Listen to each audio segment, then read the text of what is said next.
하나님은 공평하신 하나님이십니다. 하나님은 사람을 차별하지 아니하시고 공평하게 대하시죠. 반면에 우리가 사는 이 세상은 공평하지 못합니다. 이 세상은 사람을 차별하죠. 예를 들어서 고급 호텔에 1톤 트럭을 타고 가는 사람과 고급 외제 승용차를 타고 가는 사람이 대하는 그 태도를 보면 완전히 다르죠. 1톤 트럭을 타고 가는 사람은 아주 무시하고 차를 이렇게 주차를 해주지 아니하지만 고급 외제 승용차를 타고 가는 사람은요, 그 차를 아주 정중하게 좁은 장소에 이렇게 주차를 해주죠. 그건 차별이죠, 차별. 결코 우리가 사는 이 세상은 공평한 곳이 아니라는 사실을 우리가 알 수 있습니다. 하나님은 공평하신 하나님이신데, 공평하신 하나님이라는 사실을 우리가 어떻게 알 수 있느냐? 이사야 5장 16절에 보면요, 오직 만군의 여호와는 정의로우심으로 높임을 받으시며 거룩하신 하나님은 공의로우심으로 거룩하다 일컬음을 받으시리니. 하나님이 공의로우신, 공평하신 하나님인 것을 말씀하고, 좀 더 구체적으로 말씀을 드리자면 하나님이 공평하신 하나님이라는 사실을 어떻게 알 수 있냐면, 첫 번째는 하나님께서는 모든 사람을 동일하게 대하십니다. 하나님은 의인과 악인에게 똑같이 해를 비추시고 비를 내리시죠. 우리는 이것을 일반적 은총이라고 합니다. 일반적 은총은요, 모든 사람을 차별하지 않는 은총이죠. 인간의 출생과 죽음도 동일합니다. 어떤 사람은 내가 태어날 때 아주 요란스럽게 태어나는 것이 아니라 태어나는 것은 똑같습니다. 죽을 때도 똑같습니다. 아무리 부자로 살아도, 아무리 세계 부호로 산다 할지라도 죽을 때는 아무것도 가지고 갈 수가 없는 것이죠. 인생의 이러한 것들은 하나님께서 똑같이 차별하죠. 베푸시는 것이죠. 또 인생을 두 번 사는 사람이 없습니다. 인생은 한 번밖에 살지 못하는 것이죠. 두 번째는요, 의인과 악인에게 동일하게 대하시는 것을 통해서 하나님이 공평하신 하나님이심을 우리가 알 수 있습니다. 의인이 죄악을 행하면 하나님께서는 그 의인을 심판하십니다. 의인이기 때문에 심판받는 것이 아니라 죄를 범했기 때문에 그는 하나님도 심판을 받습니다. 죽게 되는 것이죠. 또 악인이 악을 떠나서 정의와 공의를 행하면 그는 살게 됩니다. 오늘 우리가 읽은 본문의 26절에는요, 만일 의인이 그 공의를 떠나 죄악을 행하고 그로 말미암아 죽으면 그 행한 죄악으로 말미암아 죽는 것이요, 27절에 보면 만일 악인이 그 악을 떠나 정의와 공의를 행하면 그 영혼을 보전하리라. 의인과 악인에 대해서 하나님께서 공평하게 대하시는 것을 우리가 알 수 있죠. 세 번째는 하나님은 사람을 외모로 차별하지 않습니다. 세상은 사람을 외모로서 판단을 하죠. 그 사람의 생김새, 그 사람의 외모에 따라서 그 사람의 삶의 자리가, 위치가 달라지는 것을 보게 됩니다. 지금은 TV에서 아예 방영을 하지 않지만 불과 한 몇 년 전까지만 하더라도, 그게 언제부터인지 방영이 안 되는지 정확히 기억이 한 2000년도에 들어와서부터 아마 그 프로그램, TV에서 방영이 안 되는 것 같은 미스 코리아 선발대에 보면, 그건 사람을 외모 지상주의, 우리나라처럼 여전히 외모 지상주의가 아주 우리나라는 강하죠.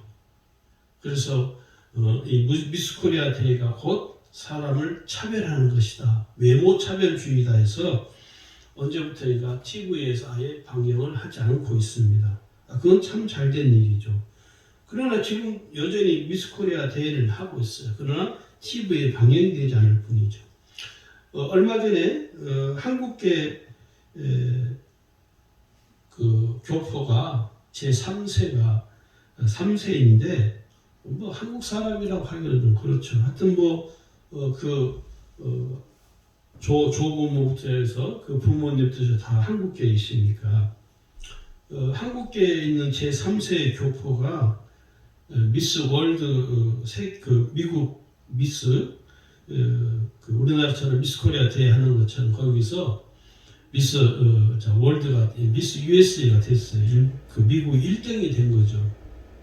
근데 거기 기사에 보니까 뭐라고 써있냐면은 이제 그 대회에서부터는 수용복 심사가 없어졌다는 거예요. 그래서 그 1등을 한 그 사람이 말하기를 수용복 심사가 없어진 게 얼마나 좋은지 모르겠다고. 그것도 하나의 차별이죠. 그리고 외모 지상주의 하나의 표징이기도 하죠. 이렇게 사람은요, 외모로서 우리는 사람을 차별하고 외모로서 사람을 판단하고 하지만 하나님은 사람을 외모로 차별하지 아니하시는 하나님이십니다. 로마서 2장 11절에는 이는 하나님께서 외모로 사람을 취하지 아니하심이라. 왜 하나님께서 사람을 외모로 취하지 아니하시냐면요, 그것은 모든 인간, 모든 피조물은 하나님의 형상을 따라 창조되어진 가장 존귀한 존재이기 때문에 그렇습니다. 우리가 이 하나님의 형상을 따라 지음받은 존귀한 존재라는 사실을 깨닫게 되면요, 사람을 외모를 가지고 사람을 판단하지 않게 되는 것이죠. 이것을 꼭 기억을 해야 됩니다. 네 번째는요, 하나님은 기도한 대로 응답해 주시는 것을 통해서 공평하신 하나님이심을 알 수 있습니다. 기도한 만큼 하나님이 기도에 응답해 주시는 것이죠. 기도하지 않는 사람에게 하나님이 기도에 응답을 주지 않습니다. 기도를 많이 할수록 기도의 응답을 많이 얻게 되는 것이죠. 기도를 적게 하면 적게 한 만큼 응답을 보지만 기도를 많이 하게 되면 기도를 많이 한 만큼 하나님은 그 사람이 기도한 만큼의 응답을 주십니다. 그걸 우리는 믿음의 분량이라고 말을 하죠. 그래서 기도를 많이 할수록 믿음의 분량도 커지면서 하나님의 은혜도 커지게 되죠. 그래서 하나님께서는 각자의 믿음의 분량에 따라서 은혜를 주시는 것입니다. 그걸 꼭 프로테이지로 꼭 따지면은 수치로 따질 수 있는 건 아니지만은, 예를 들어서 하나님으로부터 은혜를 100이라는 100%를 받는 사람이 있고 은혜를 겨우 한 1% 받는 사람도 있어요. 그건 왜 그러냐?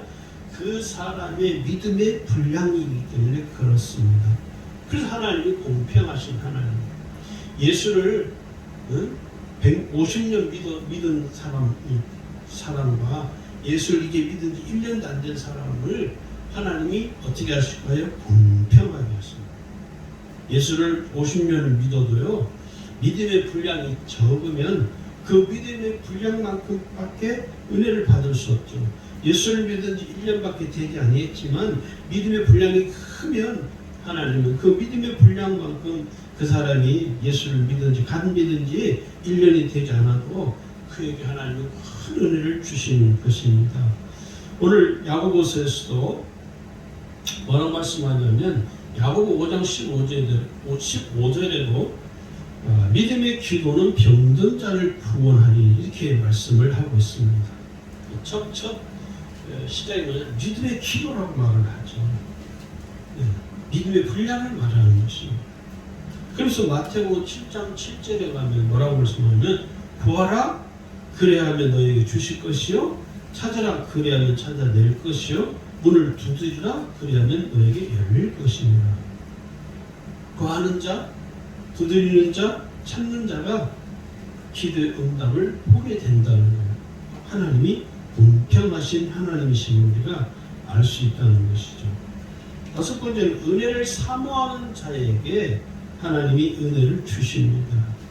공평하신 하나님은 은혜를 간절히 구하는 자는 은혜를 주시지만 하나님이 알아서 해주겠지. 하나님이 은혜 주시지 않는 것이죠. 하나님의 은혜를 간절히 사모하는 사람과 사모하지 않는 사람을 하나님이 똑같이 해버린다면 하나님은 공평하신 하나님이 아니시죠. 그러나 하나님께서는 은혜를 간절히 사모하고 구하는 자에게는요, 더 좋은 것으로, 더 큰 은혜로 하나님이 주시지만 하나님의 은혜를 구하지 아니하는 자에게는 하나님이 결탄코 어떤 은혜도 베풀지 않는다는 걸 우리가 잘 알아야 됩니다. 오늘 성경은 우리에게 뭐라고 권고하냐면 은혜를 사모하라는 거예요. 고린도전서 12장 31절 1절에 보면요, 너희는 더욱 큰 은사를 사모하라. 내가 또한 가장 좋은 길을 너희에게 보이리라. 은혜를 사모하라는 거예요. 사모하는 자에게 하나님께서 은혜를 공급해 주시는 이것은 하나님이 공평하신 하나님이기 때문에 그렇습니다. 그 다음에 여섯 번째는 하나님은 이 세상을 심판하십니다. 공평하신 하나님은 이 세상을 심판하죠. 의인은 심판받지 않지만 악인은 하나님이 심판하십니다. 오히려 악인이 심판받지 아니하는 것은요, 공평하지 못하거든요. 악인은 반드시 심판받아야 돼요. 의인은 심판받지 아니하지만. 오늘 여기 전도서 12장 14절에도 하나님은 모든 행위와 모든 은밀한 일을 선악간에 심판하시리라, 이렇게 기록이 되어 있습니다. 그러면서 또 전도서 3장 17절에 가면 내가 내 마음속으로 이르기를 의인과 악인을 하나님이 심판하시리니, 의인과 악인이 심판을 받는데 의인은 악인이 받는 심판과 다르죠. 오늘 예수 믿는 우리는 하나님 앞에 설 때 우리도 심판을 받습니다. 어떤 심판이냐면 내가 살아온 나의 삶에 대해서 하나님의 구원받은 이후의 그 삶에 대해서 하나님이, 그래서 그 비유가 달란트 비유이죠. 1달란트, 2달란트, 5달란트 가진 자에 대한 심판을 받는 것처럼 믿는 그리스도인들은 그러한 심판이 있지만 이 악인이 받는 심판은 멸망을 당하는 심판입니다.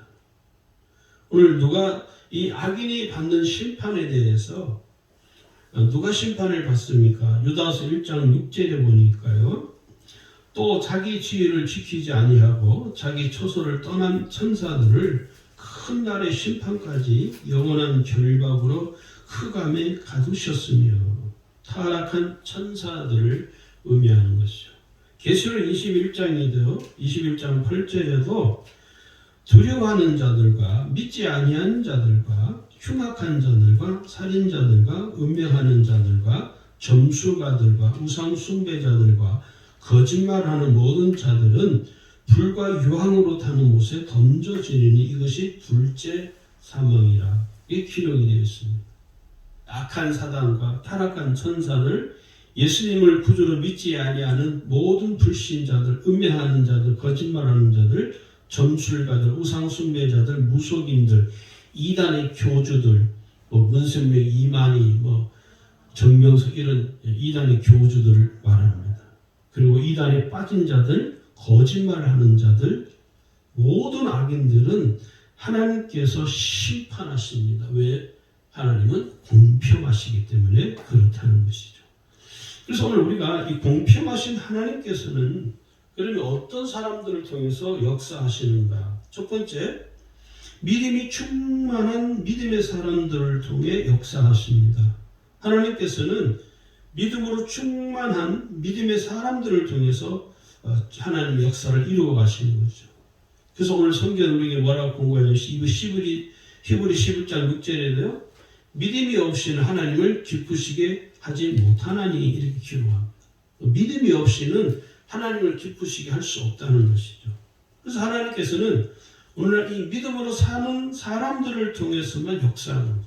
하나님 아브라함을 통해 역사하신 것을 보면 그 아브라함을 하나님 믿음을 인정하신 것이고, 또 노아를 통해 하나님 역사하신 것을 보면 노아의 그 믿음을 하나님 보시고 노아 방주를 짓게 하시고 하나님 물러서 세상을 심판하죠. 이 아브라함과 노아의 삶을 우리가 들여다보면 하나님이 그 두 사람의 삶을 통해서 역사해 가시는데 그 기본 키워드가 뭐냐면 믿음이라는 것입니다. 하나님께서는 오늘날 지금도 믿음으로 충만한 믿음의 사람들을 통하여 역사하시는 것이죠. 이 시대에도 아브라함이 살았던 그 시대나 지금 이 시대에 또 똑같이 동일하게 하나님은 믿음으로 사는 믿음이 충만한 사람들을 통해서 역사해 가신다는 것입니다. 자, 그 다음에 두 번째 하나님 어떤 사람을 통해 역사하느냐 하면 하나님을 온전히 믿고 의지하는 사람들을 통해 역사하십니다. 하나님은 지금도 오직 하나님만을 온전히 믿고 의지하는 사람들을 통해서 역사하죠. 성경 속의 인물들도 오직 하나님을 믿고 의지하는 사람들은 한결같이 하나님께 쓰임받았다는 것이죠. 그 대표적인 인물이 다니엘서에 나오죠. 다니엘과 그의 세 친구 사드락, 메삭, 아벳느고 이 네 사람의 공통점이 뭐냐면 죽음의 위협에도 두려워하지 않았다는 것이죠. 죽는 그 순간은 죽을 수밖에 없는 죽음의 공포 속에 있는데도 불구하고 이 네 사람 다니엘, 사드락, 메삭, 아벳느고는요 전혀 죽음을 두려워하지 않았다는 것입니다. 그 이유가 뭐냐? 오직 하나님만 의지하고 믿었다는 것이죠. 이 사드락, 메삭, 아벳느고는요 뭐라고 그러냐면 다니엘 3장 18절에 보면 개역성경에는 그리 아니하실지라도 기록이 되어 있죠. 그렇게 하지 아니할지라도 우리가 왕의 신들을 섬기지도 아니하고 왕이 세우신 금신상에게 절하지도 아니할 줄 아옵소서. 혹시 하나님이 우리를 풀물불 가운데서 우리가 죽는다 할지라도 우리는 두렵지 않습니다. 우리는 당신이 너관대살이 아주 대단했거든요. 당신에게 절하지 않고 우리는 금신상에다가 절을 하지 않습니다. 자기들은 죽는다 할지라도 우리는 절대로 하나님 외에는 다른 어떤 것에도 절을 하지 않겠다고 오직 하나님만 의지하고 사는 것이죠. 오늘 이 시대도 똑같습니다. 세상을 두려워하지 않고 오직 살아계신 하나님을 온전히 믿고 의지하는 그 사람에게 하나님이 역사해 주신다는 것이죠. 그 다음에 세 번째는 하나님의 뜻을 따라 사는 사람을 통해서 역사하십니다. 구원받은 성도는요, 하나님 아버지의 뜻을 따라 살아야 합니다. 하나님께서는 하나님 뜻을 따라서 그 뜻대로 살기 위해서 애쓰는 사람, 몸부림치는 사람, 그 사람을 통해서 하나님이 역사하시는 것이죠. 그래서 우리가 완전한 신앙생활을 하려면 첫 번째가 중요한 게 뭐냐면 하나님의 뜻을 따라 살아가려고 애를 써야 하는 것이죠. 로마서 12장 2절에는 너희는 이 세대를 본받지 말고 오직 마음을 새롭게 함으로 변화를 받아 하나님의 선하시고 기뻐하시고 온전하신 뜻이 무엇인지 분별하도록 하라 이렇게 말합니다. 지금 시대는 더 그렇죠. 세상 속에 살면서 우리가 혼란스러운 이 시대 속에 살면서 하나님의 뜻을 따라 살아가려면 먼저 하나님의 뜻이 무엇이냐를 잘 분별을 해야 됩니다. 사람을 쫓아가는 우리 어리석은 삶이 결국은 하나님의 뜻을 분별받지 못합니다. 사람을 쫓아가다가는, 돈을 쫓아가다가는, 세상을 쫓아가다가는 하나님의 뜻을 분별받지 못합니다. 그래서 우리가 어떤 것을 쫓아가기 이전에 먼저 하나님의 뜻을 분별을 받아야 된다 하는 것이죠. 그 다음에 마지막 네 번째는요, 하나님의 영광을 위해 사는 사람들을 통해서 하나님은 역사하십니다. 구원의 은혜를 깨달은 사람은요, 가장 먼저 나타나는 삶의 반응이 뭐냐면 주의 영광을 위해서 살고자 하는 마음이 생기죠. 내가 어떻게 하면 하나님 영광을 위해서 살까? 하나님을 더 높이며 살아갈 수 있을까라고 삶이 변화된다. 그게 성화의 삶이라는 거죠. 근데 반면에 구원의 은혜를 알지 못하고 깨닫지 못한 사람은요, 여전히 자기를 위해서 사는 거죠. 여전히 자기 자신만을 위해서. 그래서 하나님 앞에 기도할 때도 자기 자신만을 위해서 기도하는 거죠. 하나님의 뜻을 묻고 하나님의 은혜를 구하는 것이 아니라 오직 자기 자신의 이 세상에 속한 삶을 살기 위해서 하나님께 구하는 거예요. 근데 삶이 차원이 다른 거죠. 하나님의 영광을 위해서 사는 사람은 말하는 거나 생각하는 거나 행동하는 거, 사는 모든 삶의 패턴이 다르다는 거죠. 그래서 우리가 하나님의 영광을 위해 우리가 어떻게 살아야 하느냐면, 첫 번째는 하나님께서 기뻐하시는 것이 무엇일까를 우리가 생각해야 되는 것입니다. 지금 나의 삶을 통해서 하나님께서 무엇을 기뻐하시는가. 또 두 번째는 하나님께서 나를 통해서 인도해 주시는 것이 무엇일까. 하나님이 나를 어떻게 인도해 가실까에 대한 생각을 해야 되는 거. 마지막으로 하나님께서 내게 원하시는 것이 무엇일까. 하나님이 내게 원하시는 것이 무엇일까. 이 세 가지는요, 나의 모든 삶의 초점이 하나님의 영광을 드러내는 삶으로 정해져 있어야 됩니다. 내가 먹든지 마시든지 내가 어디를 가든지 또 어떤 사람을 만나든지 항상 하나님의 영광을 위한 삶을 생각하며 살게 되면 내가 먹는 거, 마시는 거, 어디를 가는 거, 누구를 만나는 이 모든 것들이 하나님이 함께 하시고 또 나의 삶도 경건한 삶이 됩니다. 고린도전서 10장 31절에 분명히 말씀하기를 그런즉 너희가 먹든지 마시든지 무엇을 하든지 다 하나님의 영광을 위하여 하라. 이렇게 기록이 되고 있습니다. 나의 모든 삶의 일거수일투족이 하나님께 영광이 되게 하는 것이죠. 나의 삶이 하나님께 영광이 되는 것을 내가 생각하고 그 방향으로 가기 때문에 홀로 있을 때라도 누구와 함께 있든지 여럿이 있든지 홀로 있든지 삶이 동일한 거죠. 어떤 사람들은 여럿이 있을 때는 아무 문제 없어요. 그런데 문제가 홀로 있을 때 죄 짓고 홀로 있을 때 아무렇게나 살고 그리고 여럿이 있을 때는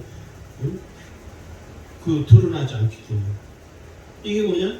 하나님의 영광을 위해서 사는 사람과 하나님의 영광을 위해서 살지 않는 사람과의 삶의 차이라는 것입니다. 오늘 저와 여러분은 항상 무엇을 하든지 하나님께 영광이 되는 삶을 우리가 생각한다면 우리의 삶은 하나님 나 홀로 살 때나 여럿이 함께 살 때나 똑같습니다. 왜? 하나님 항상 함께 하십니다. 또 그 삶이 하나님의 영광을 위한 것이기 때문에 오늘 말씀을 통해서 우리가 공평하신 하나님, 의인에게도 비를 내리시고 악인에게도 비를 내리시는 하나님, 은혜를 사모하는 자에게 더 은혜를 주시지만 은혜를 사모하지 않는 자에게 은혜를 주시지 아니하시고 공평하신 하나님이신 우리가 온전히 믿고 살아갈 수 있기를 주의 이름으로 축원합니다.